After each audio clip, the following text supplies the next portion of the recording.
आपने कोई ऐसी फिल्म देखी हो, कोई ऐसा दृश्य देखा हो कि किसी व्यक्ति को गलती से कुछ ऐसा, जैसे मान लीजिए किसी के हाथों गलती से किसी का खून हो गया और खून के छींटे उसके ऊपर आ गए, उसके हाथ पे चेहरे पे आ गए हैं, उसकी योजना थी नहीं, शुद्ध रूप से गलती से हुआ, और वो इस चीज को बर्दाश्त ही नहीं कर पा रहा कि मेरे साथ ये कैसा हो गया। और उसके बाद ऐसे दृश्य फिल्मों में खूब दिखते हैं कि वो अपना चेहरा धो रहा है, खून के छींटे साफ कर रहा है, छींटे साफ हो गए हैं, वो उसके बाद भी चेहरा धो रहा है और रगड़ रगड़ के अपने चेहरे को छील देगा, लेकिन उसको लग रहा है कि अभी भी जैसे उसके ऊपर वो दाग खत्म हुआ नहीं, क्योंकि वो पाप की जो छाया है ना, दरअसल वो चेहरे पे है नहीं, वो मन के अंदर है, और मन के अंदर का पाप तन को धोने से कैसे दूर होगा।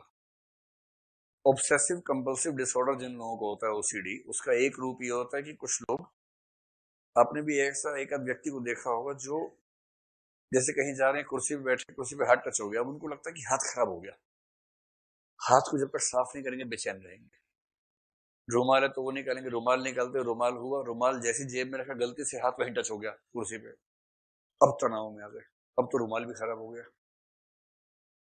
अब वो बैठे, क्लास शुरू होने वाली, वो बैठे, लेकिन कहेंगे साथ में, मैं 2 मिनट में आ रहा हूँ, मैं जरा कुर्सी रोक के रखना। बाहर गया, हाथ वाथ साबुन से धोया, सो आराम से आया शांति से, और जब तक आया साथ में किसी ने उससे हाथ मिला लिया, कैसे हो, जैसे ही हाथ मिला उसको लगा इसने पता नहीं हाथ इसका साफ था कि नहीं था, अभी मेट्रो से आया, कहाँ कहाँ हाथ रखा होगा, वहां पहले किसने क्या क्या हाथ रखा होगा, कितनी गंदगी रही होगी, सारी गंदगी घूमते घूमते मेरे हाथ में आ गई है, वे फिर बेचैन होकर हाथ धोने जाएगा। और मैं तो ऐसे एक व्यक्ति को जानता था, ये हंसी की बात नहीं है, ये बेचारा इतना खतरनाक मनोरोग है, एक एक दिन में यदि कोई 300-400 बार हाथ धोता वो दिखे आपको साबुन लगा लगा के, तो आप उस पर हंसेंगे या उस पर दया करेंगे? दया की स्थिति है। इसलिए कहते हैं कि जिंदा रहने के लिए थोड़ी सी लापरवाही भी जरूरी है। अब बहुत केयरफुल हो जिएंगे तो जी नहीं पाएंगे, थोड़ा सा लापरवाह रहना चाहिए। ठीक है, किसी की बोतल से पानी पी रहे तो ये नहीं सोचना कि बोतल पी लो, क्या हो गया, ठीक है। कल्पना करने में तो कहां तक कल्पना नहीं हो सकती है कि गंदे नाले से भर के लाया होगा और पता नहीं कुछ भी कर लीजिए, कल्पना कल्पना करने में क्या है, लेकिन ज्यादा अच्छा क्या है कि इतना ना सोचें और जीवन को सहज रूप में लें। देखिए, गाली के बारे में सिद्धांत ये है, हंसी मजाक का है लेकिन है बड़ा गहरा सिद्धांत। अगर आपको किसी के बारे में पता करना हो कि उसकी मातृभाषा क्या है, तो उसे एक पत्थर मार के भागो, आपको तुरंत उसकी मातृभाषा पता लग जाएगी। आप समझ गए भाव? आदमी कितना भी नाटक करता रहे, I think, you think, I go, I believe, ये सब कितना भी ड्रामा करता रहे, जैसी पत्थर पड़ता है ना, उसकी मूल भाषा बाहर आती है सब। और किस रूप में आती है आप समझ ही गए, है ना? पत्थर, लेकिन जोर से टन की आवाज आनी चाहिए, खोपड़ी में गुमटी गुमटी जैसी बननी चाहिए, ठीक से पत्थर मारी, टन की आवाज है। उसके बाद जो आवाजें आएंगी उससे आप समझिए कि इसकी मातृभाषा क्या है। मतलब मातृभाषा लंबे अभ्यास से बदल भी सकती है। मातृभाषा का बेसिक मतलब जो है वो सिर्फ इतना है कि कोई व्यक्ति मूल रूप से किस भाषा में सोचता महसूस करता है, आमतौर पे चेंज नहीं होती है, लेकिन एक लंबे, जैसे मान लीजिए कोई 5 साल की उम्र तक रहा एक जगह, फिर पेरेंट्स किसी दूसरे देश में चले गए, 5 की उम्र में ही चला गया, वहां के माहौल में रहने लगा, तो 15-20 की उम्र तक आते आते इसकी मातृभाषा ये हो जाएगी, अब इसको ये भूल ही जाएगा कि पहले कौन सी भाषा थी।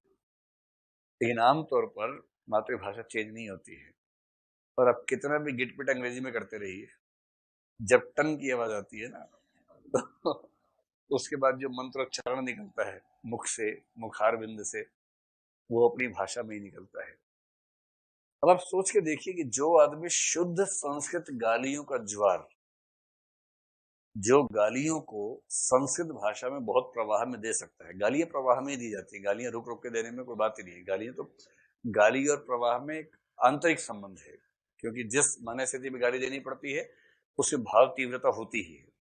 ठंडे भाव के साथ गाली देना निरर्थक है, वो गाली का अपमान है। अगर आप गाली देंगे तो इसका मतलब ये है कि आप एक ऐसी भाव तीव्रता की स्थिति में, इतना क्रोध आपके अंदर है, क्रोध और कुछ न कर पाने की बेचैनी जब साथ साथ इकट्ठी हो जाती है तो उसका परिणाम गालियों में आता है। जो आदमी शुद्ध संस्कृत गालियों में चल रहा है, या शुद्ध संस्कृत गालियों का प्रवाह जिसके अंदर है, उसके ज्ञान का स्तर सोच के देखिए क्या होगा। इस पंक्ति का भाव ये समझना है।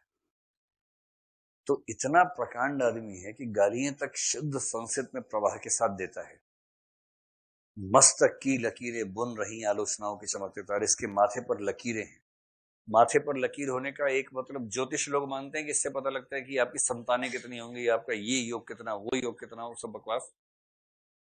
लेकिन डॉक्टर्स कहते हैं मस्तक पे लकीर का सिंपल मतलब है कि तनाव है, स्ट्रेस है। अगर आप ज्यादा स्ट्रेस में है तो माथे पर लकीरें ज्यादा बनती है। किसी खास स्थिति में जैसे तनाव में आएंगे माथे पर एक दो साइड में लकीरें बन जाती हैं। अलग अलग डिजाइन बनता है सबका, लेकिन डिजाइन कुछ ना कुछ बनता जरूर है। और एक उम्र तक वैसी लकीरें बार बार बनने के बाद, इसलिए आप देखेंगे 50-55 की उम्र के बाद लकीरें स्थायी हो जाती हैं। वो सिर्फ इसलिए कि लंबे समय तक उन लकीरों के साथ कोई जिया तो वो डिजाइन्स बन गए। और जब कोई कहता है कि चेहरा देख के समझ में आ जाता है कि मन में क्या चल रहा है, ऐसे नहीं कहता है। चेहरे को देखने का ये मतलब भी है कि आप उन महीन रेखाओं को देख पाए, उन रेखाओं से समझ पाए कि इसके मन में किस तरह के इमोशंस ज्यादा आते हैं, और तब अनुमान करें कि इसका व्यक्तित्व कैसा है।